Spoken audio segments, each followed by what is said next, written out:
Oh no. Okay.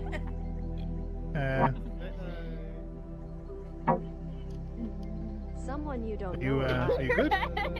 Megan is here. We hardly hear you.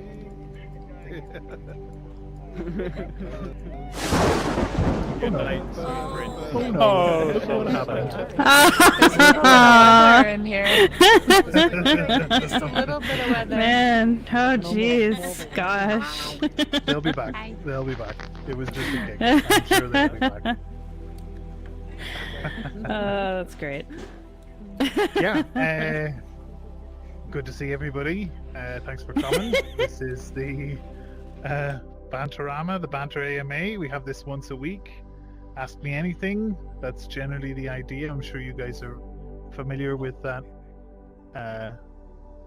trope, that thing that people do online. AMA, ask me anything. Rosie of Darkness beamed in. Oh, he's back. Welcome back. I electrocuted you. Out. Yeah, no, I'm sorry. Yeah, I'll try. We all enjoyed Are you actually the owner? If that makes you feel better.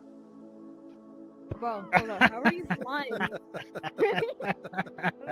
are you flying? Oh no. Okay, I'm the owner. The owner gets to Go fly. have a seat. Go have a seat. Okay? Wait, are you like the owner of the game? Oh my Oh goodness. no. Oh, you're the admin. Is that a question? Oh, that wasn't me that time. But I bet he's in a different instance. I bet you're in a different instance and you can still hear me. Yes, I'm the owner. Yes, that's right. No, I can't hear you. Right, anyway, for all of you that are here, that haven't been shifted off to another instance, that's so handy.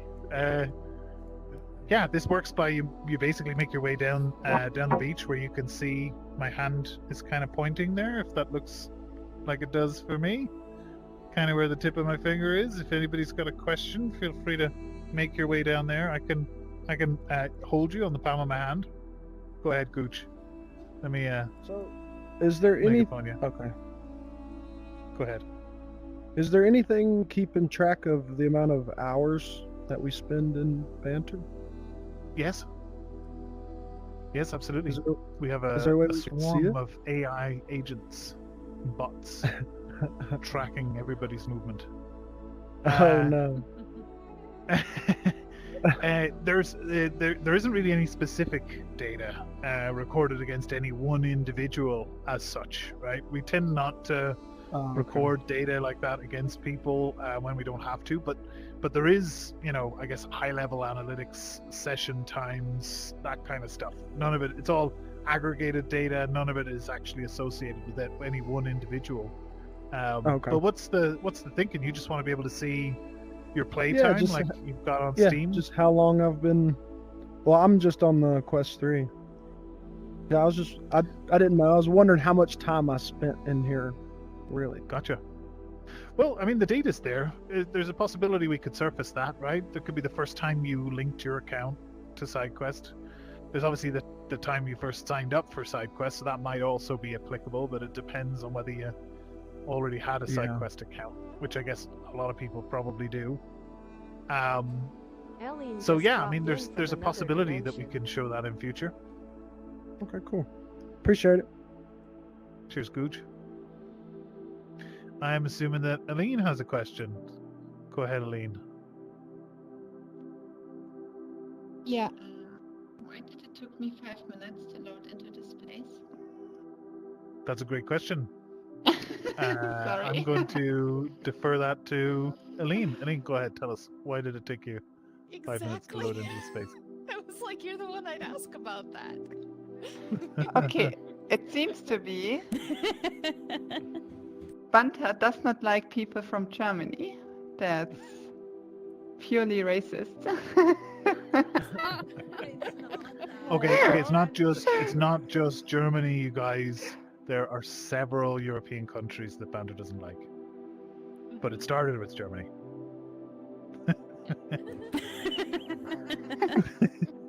Do you want me to elaborate on that? Because I can. I'm just milking it. I'm just trying to get as much time out of it as I can. This is the period where I waffle. in between you making your way down that little beach there, right to where I'm pointing. I'm not pointing to my crotch, I promise. But you come down the beach right to here, and then I can answer a question. Yeah. What was it we were talking about? Oh yeah, that's right. Banter doesn't like Germany or some other European countries. So basically that's around number separators, right? We had this really weird issue in the early days where Aline would have all these weird problems that were only related to her.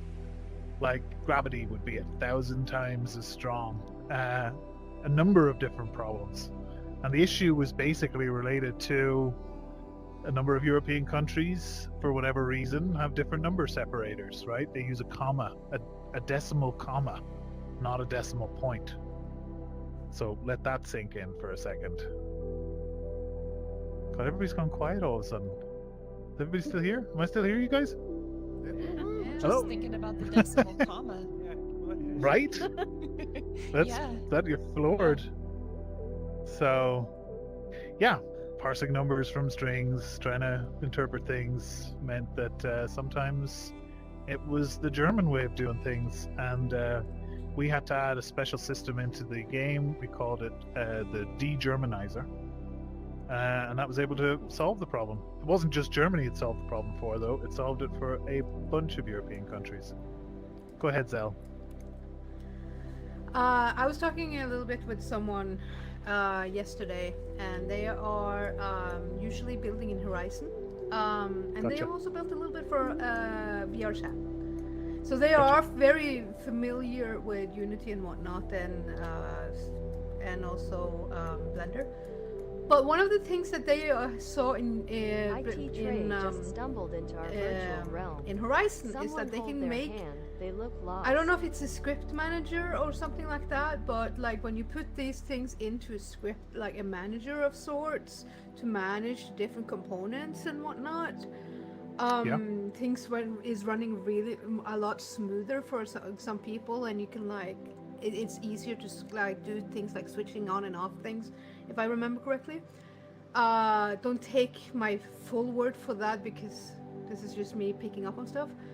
Sure. But he was wondering, he's not here today, and I don't know if he's gonna watch the stream, but he was wondering how much of self-scripting can he do? Like, where is the limitation? Because I couldn't really explain that to him. What is there now and what is to come in regards to scripting?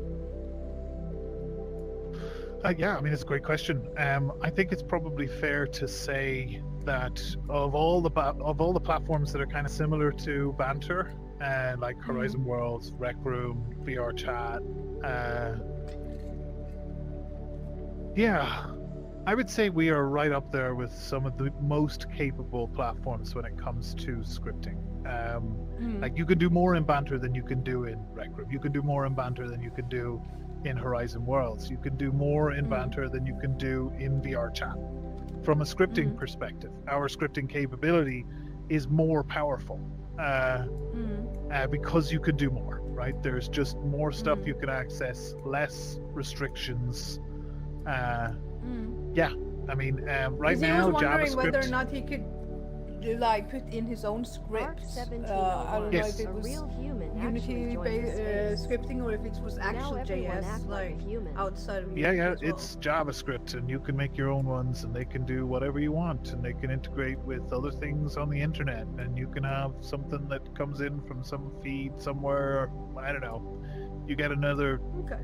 Twitter post So or there's something. no You can limita- have that drive something in here. Yeah, you can do pretty much whatever you want. Anything that's Okay. possible on the internet is possible inside of Banter too.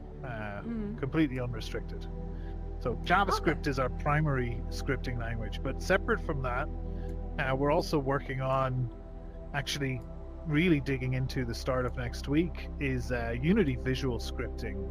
So for any of you out there that are less interested in writing actual code, but want to use things like a node graph where you can drag nodes together and link them together in different ways and build out logic like that, that's coming. And it's Unity's own visual scripting system, so it's not a whole new paradigm. You don't have to learn something from scratch. There is an enormous amount of documentation already, as well as community support and stuff like that. So, and it's also professional grade, right? You can actually use it to build real things. It's not some limited visual scripting system that's been implemented by us.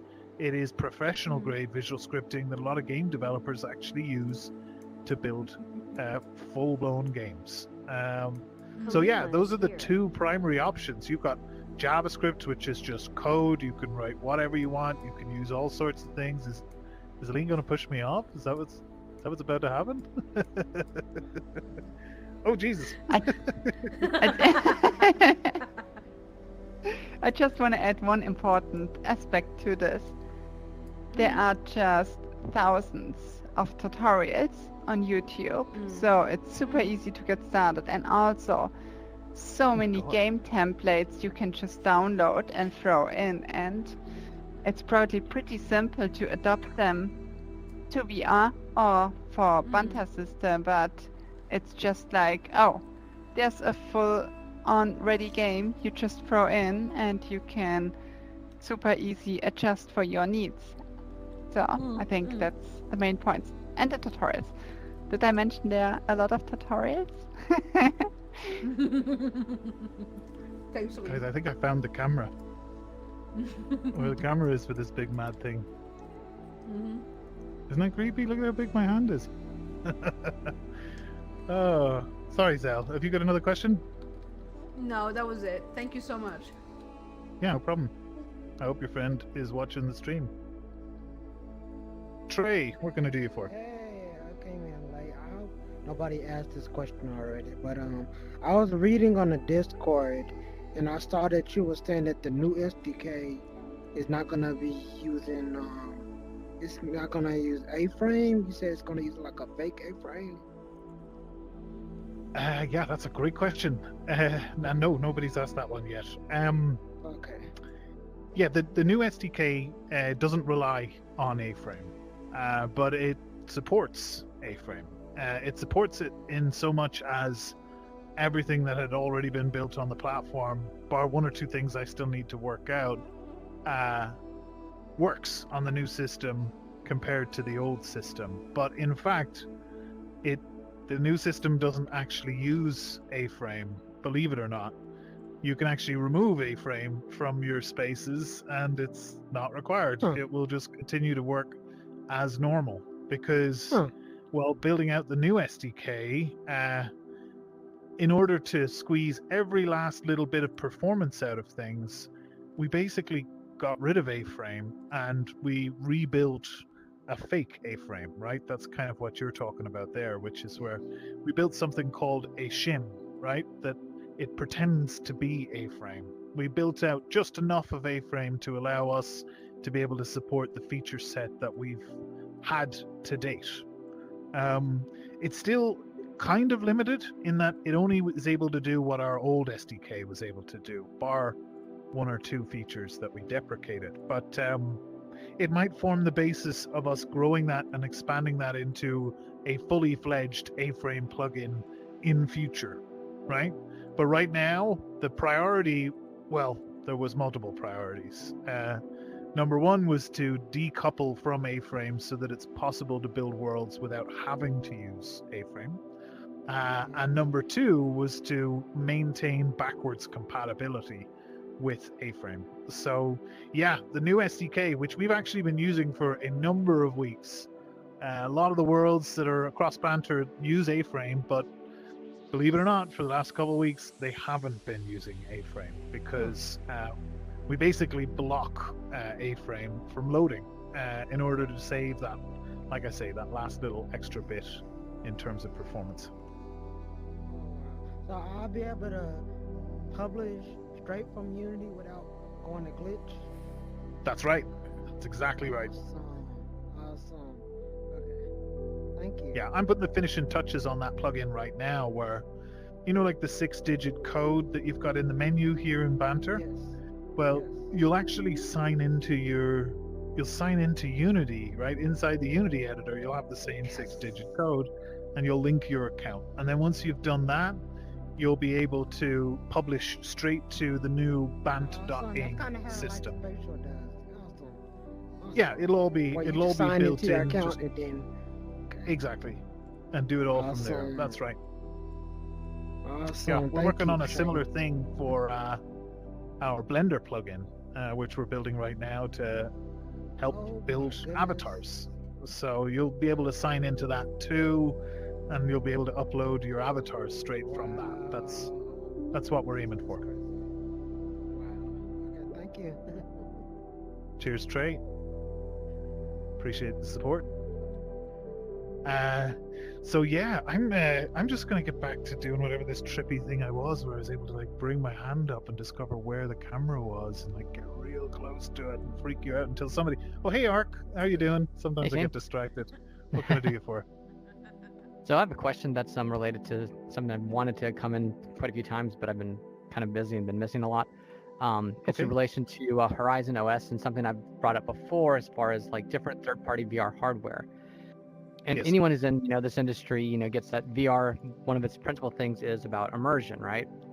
And we have things like the catwalk, we have haptic suits, we have trackers, we have all those really cool things, and they're all part of it. But they all exist, like I've said before, independently of software. But with the development of the Horizon OS, quote unquote openish ecosystem, is there a chance that these things might all come into a common software system for the next generation of them? And these things hypothetically then could all work seamlessly, because right now there's a lot of friction with getting some of these things to work natively together. Some of them work under these conditions, blah, blah, blah. And you get complexities that, create needless friction for, people who aren't, enthusiasts who want to get involved with, VR and all the different technologies.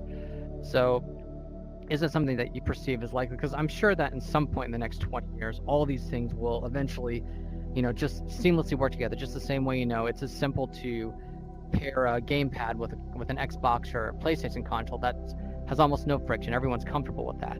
That it'll achieve parity with that.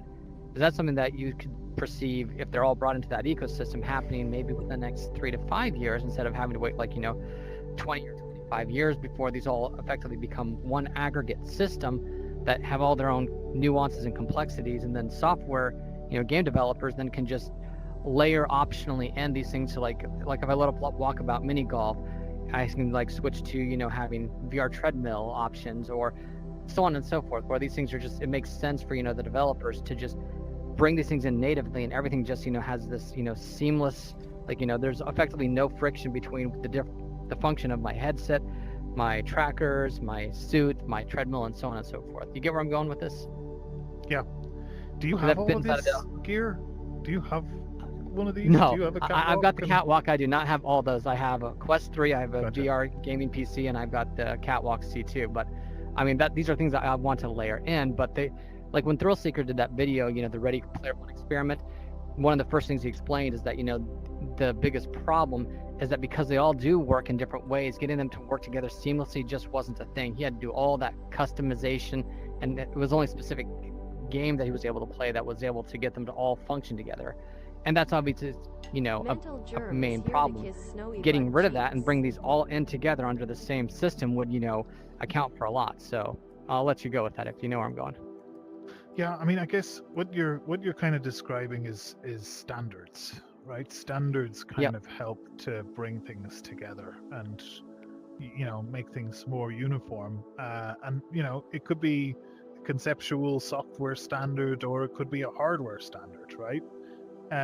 Whether it's something that's driven by some commercial entity and then eventually becomes adopted and just becomes a household standard in that regard, or it's something that was designed to be a standard out of the gate. I think one of the biggest problems is that you've got a number of agendas that are kind of competing, right? Most of them are commercial entities. In a lot of cases, they don't have any incentive to want to work together. In fact, they're, tooth and nail kind of fighting each other to compete in this space and try to exist. And the hard part is, with a lot of this hardware innovation that we're seeing coming out of crowdfunding platforms like Kickstarter and otherwise, unless they really get adoption, they tend to disappear. And for the developers that build them in, they take a huge risk without a standard in place. it's already hard enough as it is to build for the multitude of headsets that are out there. And maybe you want to try and target 2D mode and mobile platforms as well. That becomes a massive undertaking for pretty much any team. And to bring in additional peripherals and hardware support and stuff like that, it's the sort of thing that I think over time, slowly you could work towards adding support for these things. But I think even the biggest, most well-established platforms would still tread carefully when it comes to new hardware, for fear that it might have to be removed in future, right? Because that's always the biggest fear when it comes to software, is that you support something that you have to then later sunset, right? That's the last thing you ever want to do when you kind of start out doing something. So I think, a blue sky, I would love to see an open standard that comes from a separate impartial body like OpenXR, bringing all of these things together. I don't think something like what Meta is planning on doing with Horizon OS is going to be something like that, because we don't see anything from them on that front to date, right? There's no native support on the platform for any additional peripherals other than the hardware and software solutions that they have and that they support, right? I've been staying away from this topic a little bit when it comes to Meta Horizons and stuff like that, because we have a few complicated things going on internally. We're working with Meta on a few different things, so it puts me in an odd position. One, honestly, no, I'm not trying to. Yeah. No, I appreciate that. But I will say that it's pretty clear to me when you look at what's going on with Horizon OS that Meta realizes that they're onto something, and that they have a significant first mover advantage with what they're doing. And I think earlier in the year, a big part of what was going on was about, defending against the potential threat of Apple entering the space. And at that time, for Meta, at least in the run up to the Apple Vision Pro becoming available, a big deal for them was about mixed reality and trying to prove the device is just as good as anything else. But I think in the months since then, things have pivoted, right? We've seen public news about breakdowns in talks between Meta and Google about trying to bring the Play Store to the Quest and some sort of a relationship there. I think what we've seen, honestly, with Horizon OS is probably mostly hot air, and whether it will actually materialize or not. It's in my eyes, it's a manifestation of Meta realizing, hold on, actually there's another threat here, and that's that, Google is quietly working behind the scenes on their own thing, and clearly they're gearing up if they're starting to have these kinds of conversations. And I think Meta just wants to shoot a shot across the bow to say, well, Google doesn't have to be the only one to own the next Android-based XR operating system. We can be that. But the truth is, when you look at the substance behind the announcement, the headsets that have been announced, they're mostly renders.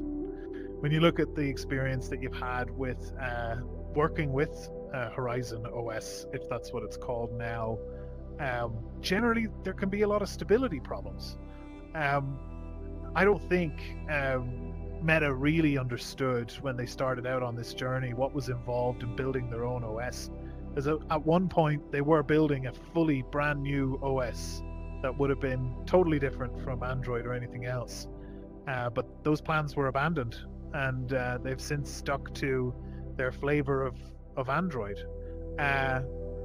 So I mean, I don't know that what they've got is really in any kind of state to be open in a sense that a lot of us would like to see it. And I imagine that the way that will manifest will probably not be anywhere near as open as Mark Zuckerberg is making out, and probably will still be a very controlled ecosystem. An Xbox headset is probably just going to be a Quest with an Xbox skin, and it comes with a controller. The Asus ROG headset, that's probably going to be overclocked, extra cooling, slightly chunkier front face on the headset, but it's going to be Quest hardware likely under the hood. In fact, I would say any headsets that will run Horizon OS will likely be heavily controlled hardware and software, and most likely just a rebrand, like a white label of the same headset. That's my guts. That's what that says to me is going to be the case. So, yeah, in a nutshell, I don't think there's much of a chance that Meta are going to provide that interoperable platform to pull all those pieces together and make all of that work. I would say they'll probably focus their efforts on their own solutions primarily, and may not add support for those other things at all. Much more akin to Windows level of openness, not so much a Linux level. I mean, probably not even a Windows level of openness. I would say, yeah, probably somewhere between maybe where Android is and what iPhone is, because it's still a closed ecosystem, right? I wouldn't imagine you'll be able to enable developer mode on any headset that has Horizon OS without going through the same hoops you have to jump through on the current Quests, for instance, right? So, I mean, that's not open. That's definitely not open. There's a definite precedent there of many examples that are way more open than that. So, yeah, I don't think it's I don't think it's going to be as open as they might have us believe. Okay. Hopefully that answers some of your questions too, Barry. I know you've been eager to ask me some questions on that one too. Oh, I fell off. Sorry, my bad. Okay, now back to me just freeballing it. I'm all about fun, but make your way down the beach if you've got a question. Barry's got a question. Go ahead, Barry. I do. Can you hear me okay? I can. Good, excellent. So I wonder, I'm really excited about the growth of Banter, and I'm liking everything I'm hearing, especially in the last 15 minutes. So what I want to know is, how open will you be with the growth patterns that take place here? So I know that between now, growth, like how the platform is growing, how the user base is growing, those kind of statistics. Gotcha. I hope that's not an inappropriate question, but I'm curious to know. I'm curious to know if it's open. So thank you. Generally, I think we would like to be able to kind of communicate things, especially when we, reach a new milestone and hit a certain number. I mean, as it stands on Banter, we make public the number of people that's in each space. We don't try to hide anything like that. It's very clear to see where we are in terms of the number of users. And I think when it comes to sharing some more high-level analytics about how things are going, you'll probably find that we do the same. We have a generally pretty open approach to that sort of data internally within the company, so that all of our staff can be informed and can kind of start to use that information to help us understand what people want more from the platform, right? Because that's a big deal, and we have a lot of outlets here at Sidequest to be able to try and experiment and talk to people, find out various different things, right? So we do that. We use our own tools internally, our own feedback tools, our own promotion tools. We're doing tests basically constantly on various different types of content. And the truth is, we've only really started to scratch the surface on this. This is, of course, a massive area to focus on. And I mean, I think for us, it's going to be an experimentation. Recently, we started publishing events onto the Oculus platform. More data, more information about what people like, what they're interested in, what brings people onto the platform and keeps them here too, right? So, I mean, I think for us, once we can kind of have a meaningful sort of high-level overview of where we've come from, once we can celebrate around some particular milestone, for sure, you can totally expect all sorts of data and graphs will probably show up in our Discord. And I think we've published this sort of stuff just generally in the past. You'll find it just, Okay. in line in conversations in public chat, that kind of thing. Sure. Thank you so much for that. Yeah, no problem. Yeah. So, yeah, this is where I maybe invite Faye and Yunji up onto the stage and see if they'd like to join me, and see if Hark, who was about to ask a question, might like to ask two industry veterans who've been in this space driving social VR for the guts of the last 10 years. Maybe there's some questions you can ask these guys about their time in platforms like Meta, like Rec Room, like Altspace, Microsoft, Second Life, whether professionally or personally. I'm going to take a quick breather and let you ask these guys a question for a minute. How about that? Actually, I think that works very well.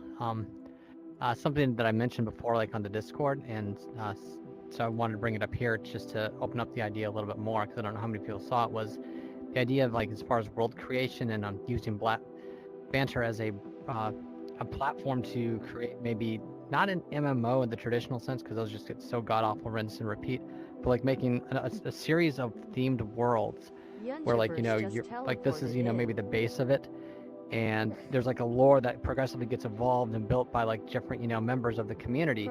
And if you like go far enough that way, there'll be a portal that leads to a place that would be geographically, if this was a real world, that leads to the next chain in the world. Like there'd be portals effectively that would like web out from like the base world, kind of like God's creating an entire sub universe with lore and interesting stuff, and that you would have and this subsection of Banter, you would have going there, you would have like just built-in like hit points. Right now, if we run across somebody, you can't damage them. There's no fall damage. There's nothing like that. But a subsection of Banter that's carved out and would be an evolving place to play. Like there'd be bosses, NPCs that can engage with. You get where I'm going with that? What are you guys' thoughts about that? I think it's a lot like Yunji was kind of working on in her brain. Oh, really? Yeah, and also, please forgive me as you might hear bacon sounds in the background. Sizzling bacon as things are being cooked. So that is an awesome thing that you bring up. So one of my grand passions is actually massive multiplayer online role-playing games, which totally might be up your alley if you're thinking about things like, quest mechanics, and you're thinking about, building out lore and having a universe and things like that. We could totally try to see if, maybe we could all, as a community, band together to maybe start thinking on something similar to that. I am going to be starting a thing called Tavern Chats very soon. It has not been scheduled yet. I'm still looking for a good location for us to have the meetings in weekly, but that would probably be the best place to start, because we're going to be talking about like tabletop role-playing games, thinking about ways in which we could maybe bring D&D into the virtual world here, and maybe that's an opportunity for us as a community to build out community projects where we do build out our own sort of fantasy or D&D lore, if you will. So yeah, hopefully that sounds good to you. Yeah, absolutely love the idea of that, and having it be something that's just continuing to build and grow and evolve. It just sounds amazing. So we have all of our spaces, but we could have one space that is like the entry to the world that you guys are creating, with all of these spaces to interact with each other. That's a lot what I'm kind of thinking of. Yeah, but I love it. I think that it's something that you should definitely develop, so you should get on that, Ark. Yeah, and you can always develop like a hub space. There's like nothing stopping us from just like deciding one day, hey, let's all as a community pick one topic, and then we'll build a central hub, and then in that central hub we'll have just a bunch of worlds that are just dedicated to that one thing, right? So let's start coming up with ideas on how we can do something like that, and maybe we put some events on the schedule to start blue skying it and start dreaming big. Well, like I said, I made a small rant on the Discord too that was about it too, so anyway, so that's what I was wondering. I just wanted to open that up to everybody. Yeah, just I love that idea, Ark. No worries.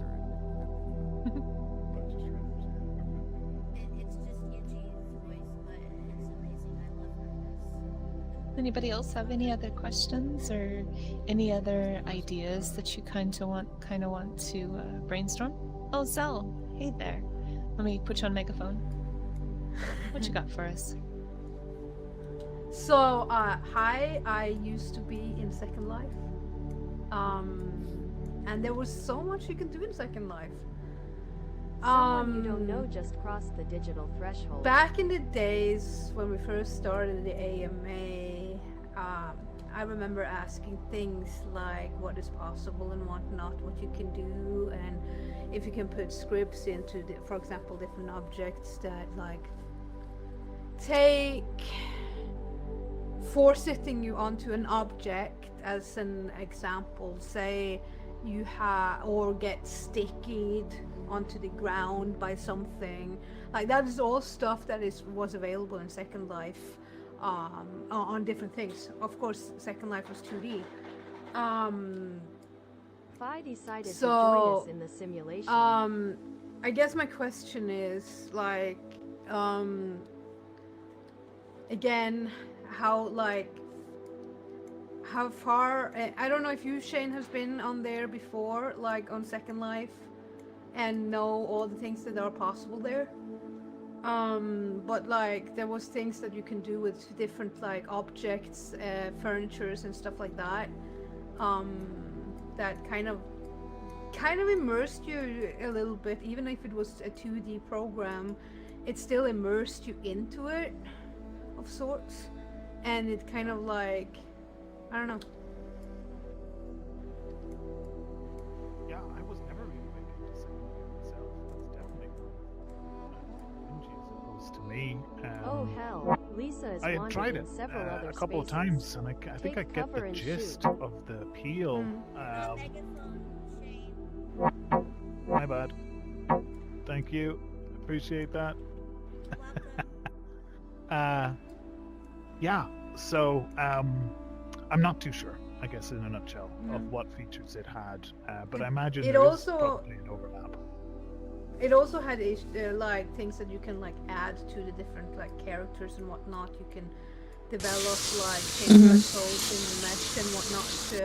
Junji would understand what I'm talking about when I say right, yeah. So, granted, I ID verified if that tells you something, like with Second Life, so, you know, that's where I'm coming from. I think that's probably where we're all coming from a little bit, right? That's kind of the origin of everything. Yeah. Well, you know, maybe just to talk it through so that Shane understands a little bit too. So in Second Life, yeah. Just before you jump in, maybe your voice volume is a touch on the high side, Genji. I don't know if you drop that down. Interesting. I think megaphone is making like it's like you're 200% instead of like 100%. Yeah. The bacon sounds great. Yeah, we can get more of the bacon. Bacon ASMR. Yes, ASMR. What do. Is this better? You also feel double. Okay. For me, it sounds like 3 voices on top of each other. I did see that. That seemed to be a bug when I megaphoned her first, but when I rejoined, that problem went away. Is anybody else still experiencing that? Hearing an echo? I am, but I haven't rejoined. I rejoined. Sure, look, I'll tell you what, I'll just rejoin us all. How about that?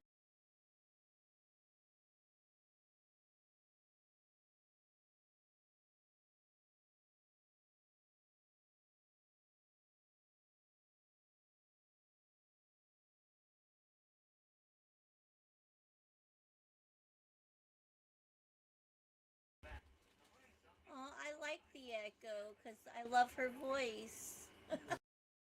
Impending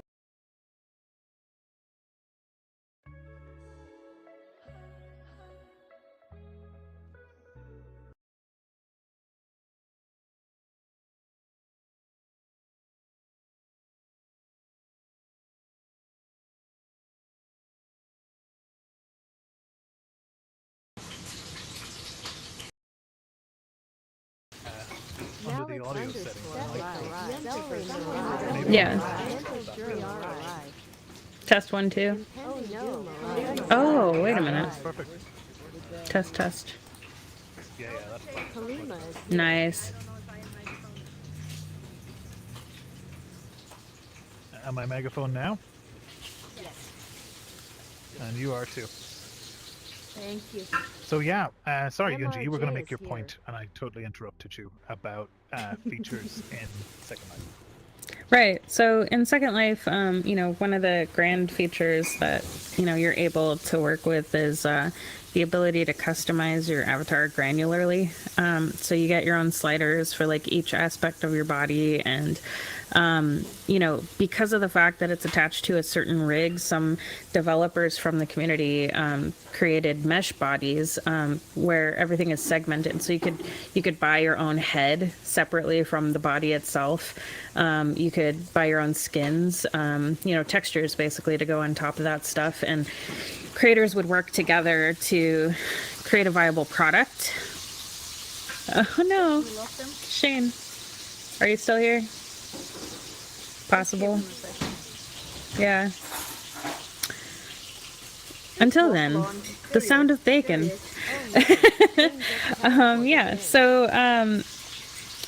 Generally speaking, creators in the community would then, band together based on the most popular bodies that were created by the community to create clothing that could sit on top of those meshes, essentially. And they created really easy to use UI where you could toggle off pieces of the body. So let's say that some creator created clothing, and let's say that the body itself might clip through the clothes, that you could actually turn that part of the body off so that it looks like you're wearing it seamlessly. Lots of different things that you can do. And over time, it's just developed tremendously over the years as like a really solid 2D platform. So, in terms of that, I feel like a lot of people are really hoping for something like that in the future.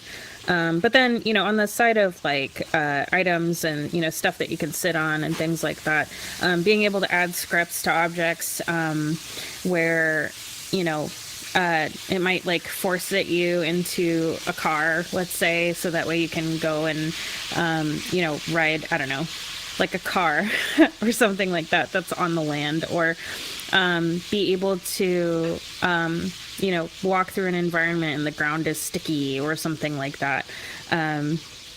Just the ability to interact with your environment in a more meaningful way. But then there's also the other side of things too, where it's like you have a piece of land, the land is blank, and you can buy stuff from creators and, toss those items into your blank space. So they're like prefab items that have their own scripting and everything. And people could just take all that stuff and mishmash it all into a single world that's more tailored around them. But they don't have to have necessarily any sort of like pre-existing knowledge of like Blender or, Unity to be able to do that. They just, they have a store and they're just able to plop it down. So I don't know if that helps, but. Yeah, it does. I mean, it definitely sounds in line with Megaphone. things that we're planning on doing. Oh. Thank you. Yeah, I mean, it's pretty much in line, I think, with a lot of things that we're striving for here. I think with a lot of the specific avatar, personalization and customization and stuff, we've got obviously what we've been working with Ready Player Me, which provides quite a lot of easy, ready to go, make it look like you, make it even your size with some of the newest updates, make it more closer to representative of whatever your body shape is. So that's definitely interesting. I think piloting is really moving on from there. Piloting is the system, or the word I've been using to describe the system that I think we need to build, where you can sit on objects, right? Where you can pilot a thing. You could be in a car or a plane or a helicopter or something like that. The challenge there is that I don't know if any of you have ever been on to the moving platform in the Winter Sport Resort, or the floating airship in the Slipstream Island, and you'll realize that it becomes very apparent the impact of network latency whenever the ship starts to move and you see everybody else kind of hanging back behind you. And I guess what we want to do is tackle that problem, try to ensure that we can lock multiple players in together on the same body, and do that in a way that it's all going to look just seamless, like everybody is locked on there. It's kind of the inverse of an attachment system, right? Rather than attach an object to my hand or my head or my body, I attach my body to another object. And what we actually need is the ability to synchronize that attachment so that your remote version of you will attach remotely in the same way as your local version. And then handling the offset of the position updates when you're attached, you now need to be offset relative to that new parent that you're attached to. So we need to do some cross-calculating of those positions to get local space coordinates rather than world space, so that we can accommodate you being able to lean around, let's say, while still being locked into place, still being positioned. So those are some of the challenges that are just involved in that, but none of them are impossible. I guess where I come from, a lot of the things that we were doing, like force sitting and whatnot, we were like I guess in 2D for us in Second Life, we had the option of like right click and then sit on object, right? And so like it would, but that was a stationary, so we don't had to think about things like latency and stuff like that. So that's where I'm coming from in that regard. And a lot of the other things that can also bring with it, like having a sittable surface. Ravioli just stumbled. I don't know if you want to do it as a script or whatever you want to do it, but it's like it's an action to sit onto that object or whatever, and that action can be used, or if you're like me, abused in several different ways. If you catch my drift. I don't, and I don't think I want to. Okay. I don't want to know. I know what kind of crazy things used to go on Second Life. I've heard some of the stories, and you're talking about sitting on certain things. Let's just leave it there. Nobody needs to know. Nobody needs to ask any other questions. We're totally safe. Thank you for that, Giselle. I appreciate that. And no other questions? Well, no? On the other side of things too, there's an interesting thought that I'm having now too, where you're able to have like UI elements attached to objects where you'll click on like a bar, let's say, and it gives you a menu of like what drink you'd want to pick, right? So instead of just picking the drink from the bar, like you would be able to have it just auto attached to your hand or something like that. Or let's say that you have an item that is attached to you. It's like part of your avatar, and you want to like look at your watch or something like that, and you click on the watch and it shows you the time and it just reflects that, to be able to change textures on the fly and stuff like that. Those are some of the really like nice quality of life things that you have over there. That would be cool to see and hear someday. Yeah. I mean, I think a lot of these things, when you talk about like a pancake game like that, in essence, right, where believe it or not, things are actually quite a bit simpler. Your characters' animations and movements are just events that are being passed over, but normally there's just one position that needs to be tracked in order to synchronize everything between multiple people, and maybe rotation, right? Of course, maybe you can get away with one axis there, but yeah, I mean, and so if you've got two Second Life characters and they both want to sit into a car, they're basically both locked in position. There's no movement from them at that point. There's no updates. In fact, the car is just updating at that point, so it becomes quite simple. Right. But it's the complexity that comes to our characters are being driven by our human bodies, and we have our tracking space. We have our ability to recenter ourselves. Oh crap! Oh, hang on. I can get back there. Wait. There we go. Yeah.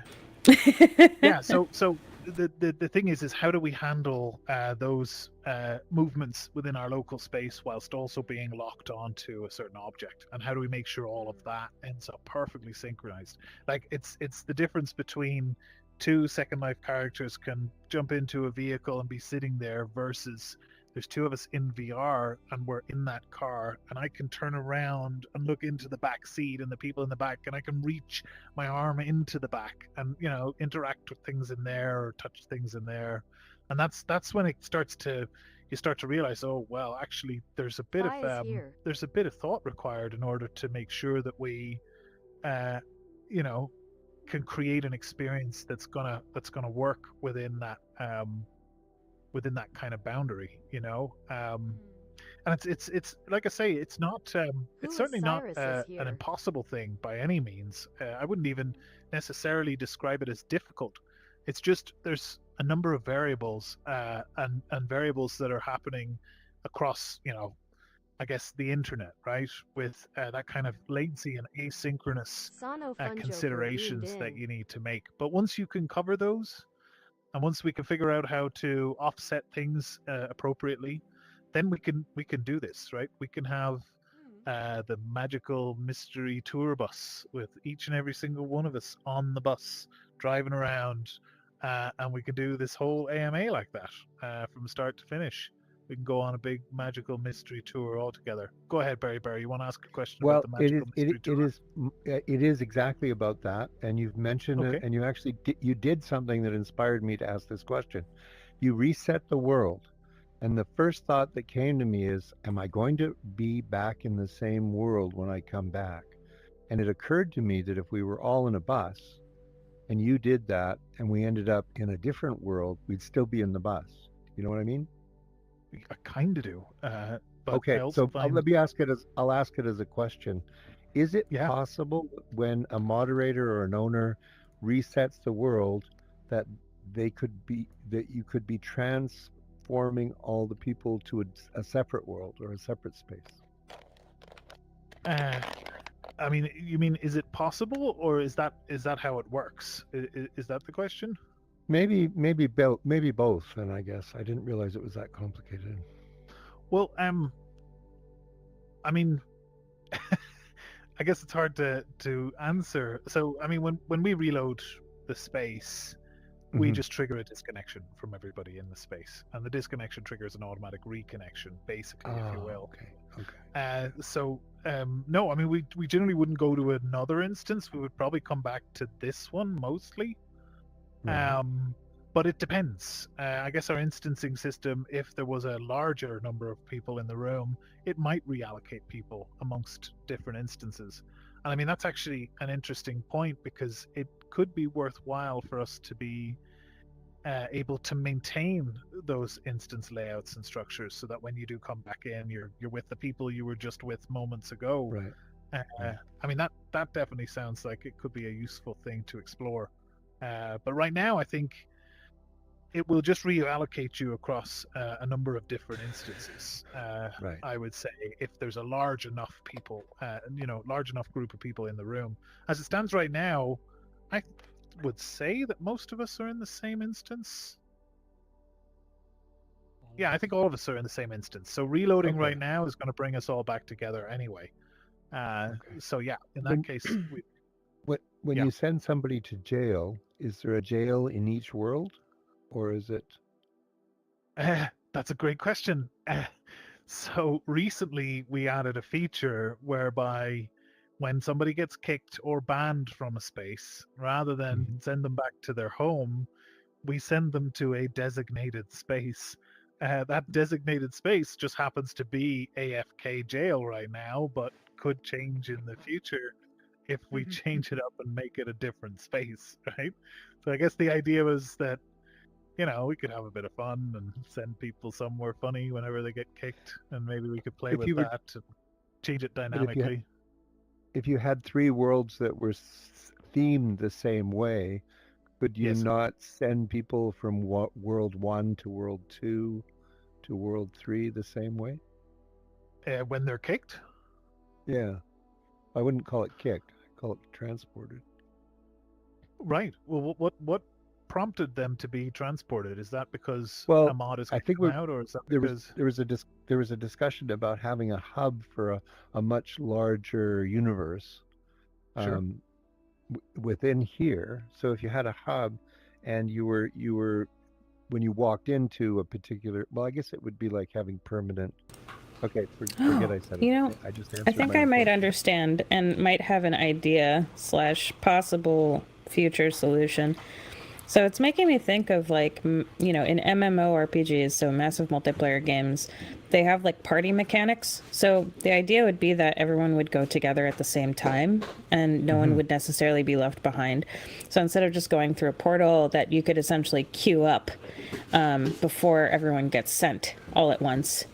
And as everyone is together, you know, similar to the party bus idea, like everyone's on the same party bus and you wind up in your designated area on the other side with all of your friends instead of arriving alone. Right. And it would be exactly. dependent upon like the connection speed of everybody else in your party, so that way not one person necessarily arrives before the others, but that, you know, everyone goes together. They wait for the person with the toaster connection, and the second that that's done, the bar is complete, and then they're able to go through. But, you know, how interesting would it be if it was also possible to like talk with people in the in-between space, you know? Just some thoughts and ideas of possibilities. Yeah. All of the above. Thank you.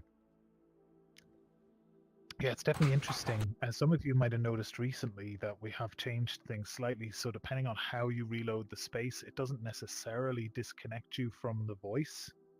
So you kind of Right. remain there. You remain to be part of the conversation, even though you're reloading the world. And yeah, I mean, I guess there is a potential to explore similar things like that if we're doing. Sorry, my bad. Just picking this week's Quest 3 winner. Yeah, there's totally an opportunity to be able to explore doing stuff like that and being able to try to, yeah, make it so you could have a party, right? You could move with a party to a new space, and maybe you get to continue to hear each other in the loading space, so it doesn't interrupt the collective immersion that you're having together, right? As a social group, that to me sounds like that could be really beneficial, so that you know, you can chat and make plans as to where you plan to meet up the moment you get into the next space, or where you want to head for, or what you want to do.